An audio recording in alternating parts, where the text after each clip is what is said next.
নয় ঘন্টা সিরিয়াল দাঁড়ায় মাঝখানে এই গেটের সামনে এসে গেটটা বন্ধ করে দিছে। আমরা রিকোয়েস্ট করে 10টা বাইক আমরা টোকেন দিচ্ছি ভাই, আমাদের কালকে এই সিগনেচার একটা কার, আরে এই যে ইয়া ভাই নাসিম ভাই দিচ্ছে।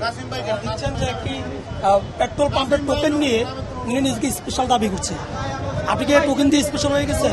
না না, আমরা 9 ঘন্টা সিরিয়ালে দাঁড়ায় পাম্পের সামনে আসছি, গেটটা লাগাই দিচ্ছি। আমরা অনেক রিকোয়েস্ট করে হাতে পায়ে দিয়ে আমার গাড়ি তেল না পেলে এই সাইনটা কে দিছে? এই নামে আমার কোনো স্টাফ নাই, আমার এই নামে কোনো স্টাফ নাই, কথা বললেই হয়। আমার তো এই নামে কোনো স্টাফ নাই।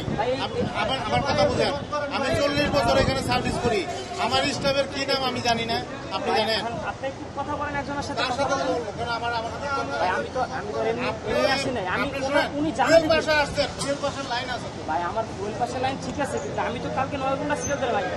আপনি 9 ঘন্টা কি 10 ঘন্টা ধরে চলে আমার দায়িত্ব বিষয় না। 1000 টাকা তেল দিবেন না? 500 টাকা দিয়ে 1000 টাকা দেন না প্লিজ ভাই, প্লিজ ভাই, রিকোয়েস্ট ভাই। আমি 9 ঘন্টা সিরিয়াল দিছি কালকে। আমি তো আপনাকে ফিরাই দিতাম, তাহলে দিছি না। এটা নিয়ে নেন, না না এটা নিয়ে নেন, এটা স্লিপ নিয়ে নেন। আমরা হাতে পায়ে ধরে নিছি। পরিবাগের যে মেঘনা পেট্রোল পাম্প, এই পেট্রোল পাম্পে রয়েছে, এখানে দেখেছি দীর্ঘ লাইন রয়েছে এবং সবচেয়ে মজার বিষয় হচ্ছে এখানে আসার পরে আমরা দেখেছি স্পেশাল একটা লাইন আছে, অর্থাৎ যারা নিজেদেরকে এখানে পুলিশ সদস্যরা রয়েছে, এখানে সাংবাদিক রয়েছে এবং এছাড়াও অনেকে টোকেন নিয়ে এসে নিজেদেরকে স্পেশাল দাবি করে স্পেশালের বিশাল একটা লাইন, এবং একদিকে স্পেশালের লাইন এবং অপরদিকে সাধারণ মানুষের লাইন, যার প্রেক্ষিতে আমরা দেখছি যে বড় ধরনের একটি এখানে বলা যায় যে এক ধরনের যে তেল নেওয়ার যে যানজট তৈরি হওয়া, সেটা কিন্তু তৈরি হয়েছে এবং যার প্রেক্ষিতে এখানে এক লাইনে কিন্তু তেল নেওয়া হচ্ছে না। এখন আমি যেটা দেখেছি এটা একেবারেই নিজেদেরকে স্পেশাল দাবি করছে।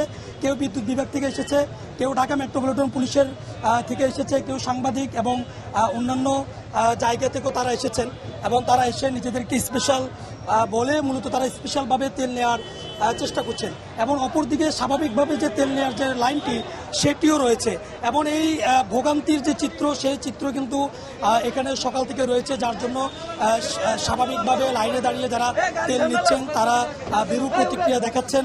তারা বলছেন যে আসলে এইভাবে স্পেশাল বলে তেল দেওয়ার কারণেই মূলত যে এইভাবে যে হয়রানির শিকার সেটি কিন্তু বাড়ছে এবং এই বাড়ার কারণে এই লাইনটি আসলে কোথায় গিয়ে ঠেকেছে সেটি বলা সম্ভব নয় এবং অপরদিকে অ্যাপসের মাধ্যমে যে তেল দেওয়া হচ্ছে সেই অ্যাপসের মাধ্যমে কিন্তু পরিপূর্ণভাবে তেল পাচ্ছে না, সে ধরনের অভিযোগও কিন্তু এখানে রয়েছে।